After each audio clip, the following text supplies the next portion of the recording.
As I was doing quests on Tera in Tirkai Forest, the Wendigo mobs caught my eye. My first introduction to the Wendigos was from watching Glam and Gore's turning myself into a Wendigo while playing Until Dawn. After watching her video, I got really interested and watched storied and extra credits videos. Seeing Tera's version of the Wendigo prompted me to make a video on Wendigos.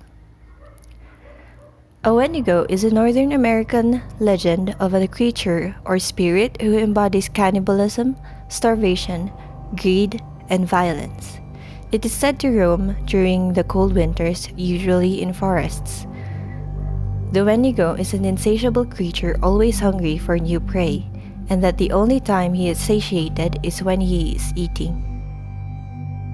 Unsolved disappearances during the 20th century were thought to be from Wendigo attacks. The legend is associated with cannibalism, starvation, insatiability, greed, famine, and violence. The word Wendigo functions as a symbol of gluttony. According to Basil Johnston, the idea of turning Wendigo is a very real possibility referring to self-destruction. Local stories about Wendigo cases may be comparable to the Salem witch trials. However, in some cases it was attributed to the dwindling amount of food resources.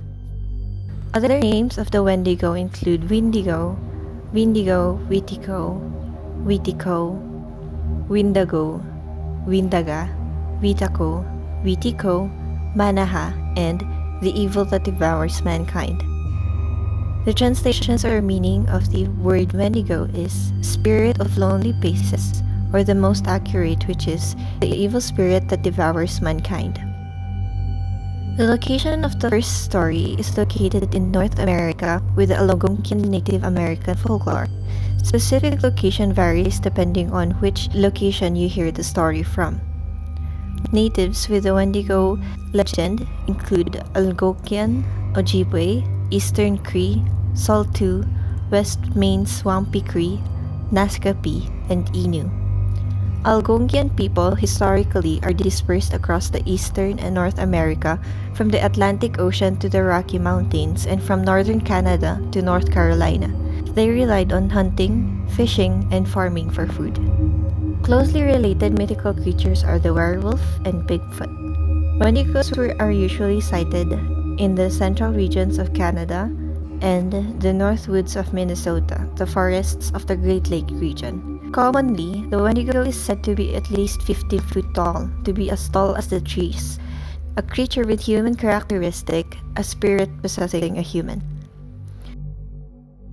Specific physical characteristics of the Wendigo are decaying or tattered lips, large sharp claws, massive eyes, skeleton-like figure, ash-toned skin, and often depicted with antlers. They are said to be able to curse humans, possess humans, mimicry, illusions, or immortality. The Wendigo was gone to the point of emaciation, its desiccated skin pulled tautly over its bones, with its bones pushing out against its skin, its complexion the ash gray of death, and its eyes pushed back deep into their sockets. The Wendigo looked like a gaunt skeleton recently disinterred from the grave. What lips it had were tattered and bloody, and its body was unclean and suffering from suppurations of the flesh, giving off a strange and eerie odor of decay and decomposition, of death and corruption. This was according to Basil Johnston, an Ojibwe teacher and scholar from Ontario, Canada, Legends of the Honey Valley. According to Algonquian legends, he is described as a giant with a heart of ice. Sometimes it is thought to be entirely made of ice. Its body is skeletal and deformed, with missing lips and toes. According to the Ojibwe legend, it was a large creature, as tall as a tree, with lipless mouth and jagged teeth. Its breath was a strange hiss, its footprints full of blood, and it ate any man, woman, or child who ventured into its territory. And those were the lucky ones.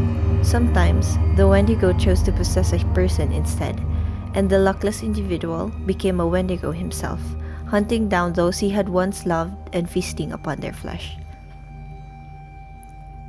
Stephen King wrote this about the Wendigo.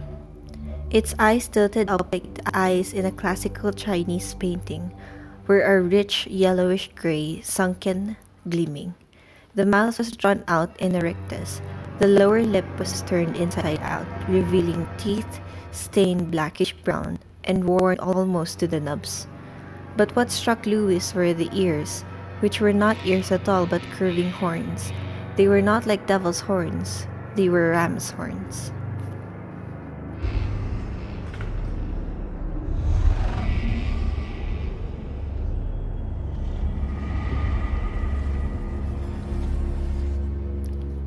Depending on the location it is told, the story about the origin of the Wendigo differs. The legend existed in Algonquian oral history for many centuries, long before European colonists arrived in North America. The common story tells of a lost hunter who was driven into cannibalism during a harsh winter after all his resources have depleted. He turned into a man-beast and started to roam the forest in search of his next meal. Some stories say that the Wendigo is extremely agile and can endure severe winters. Others say he walks as if he's about to fall apart. Regardless, he is able to hunt for his prey skillfully. Algonquian natives say during the 20th century, people started to go missing mysteriously, and they attributed those cases to the Wendigo, calling him Spirit of Lonely Places. It is said that the elders have used the stories to scare people from cannibalism during the harsh, cold winters, when there was low resources and food. People were encouraged to share food during winters because of this. It is said that during the cold winters when food supply has gone low, people go mad on hunger and devour the humans, turning into Wendigos after. Another way to become a Wendigo is when a Wendigo curses or possesses a normal human and turns them into Wendigos himself, instilling the lust and hunger for human flesh. Other versions cite that people who displayed extreme greed, gluttony, and excess might also be possessed by a Wendigo. Wendigo psychosis is a medical term in psychology. It is a syndrome that creates an intense craving for human flesh and a fear of becoming a cannibal. It is said to develop in the winter in individuals who are isolated by heavy snow for long periods of time. Initial symptoms are poor appetite, nausea, and vomiting. Patients develop a delusion and fear of becoming transformed into a Wendigo. They usually see others around them as being edible. One true story case in 1878, Alberta, in Eastern Creek. Swift Runner, a Native American, was a trader with the Hudson's Bay Company.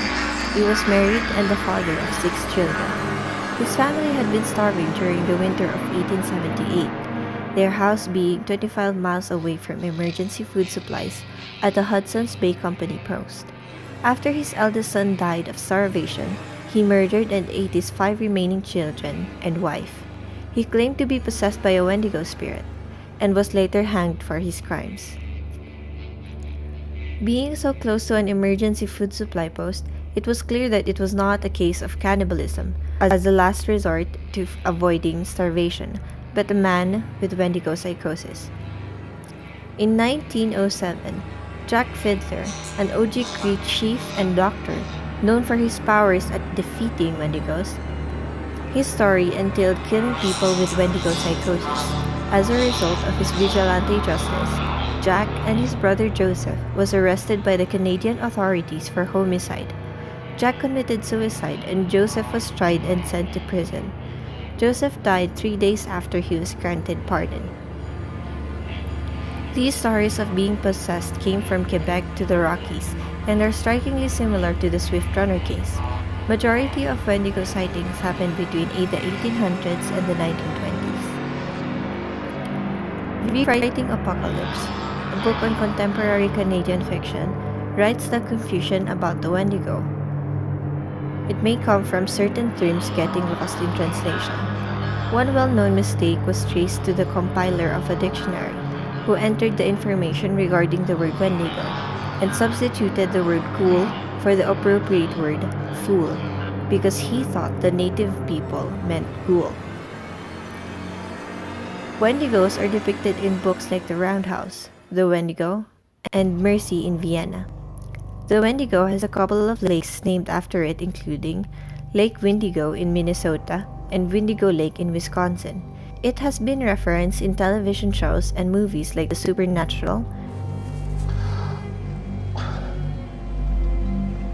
should have protected you. I should have told you the truth.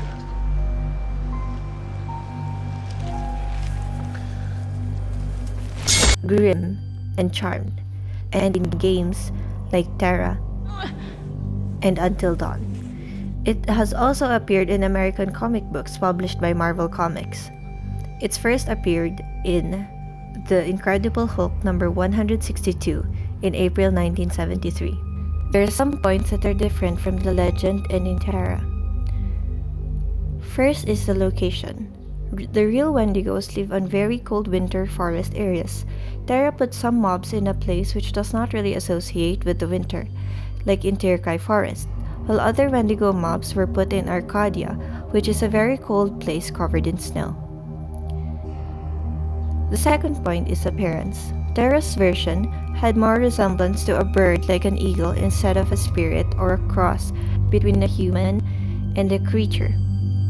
Tera's version was more buff and big, sporting heavy armor. The legends would look more like the Blood Fiend. The mobs in Arcadia were also made of ice, which more associates with the legends.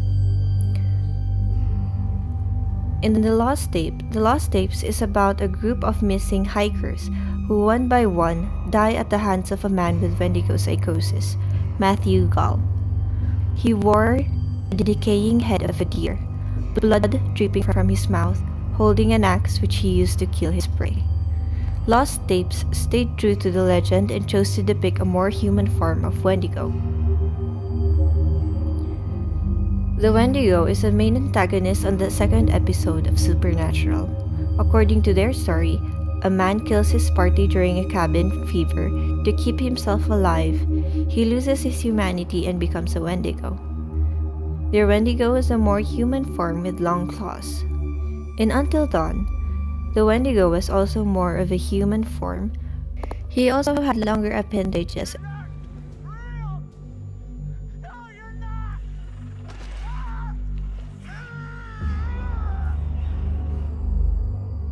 Marvel's version was more like a beast that resembled a werewolf that had white fur.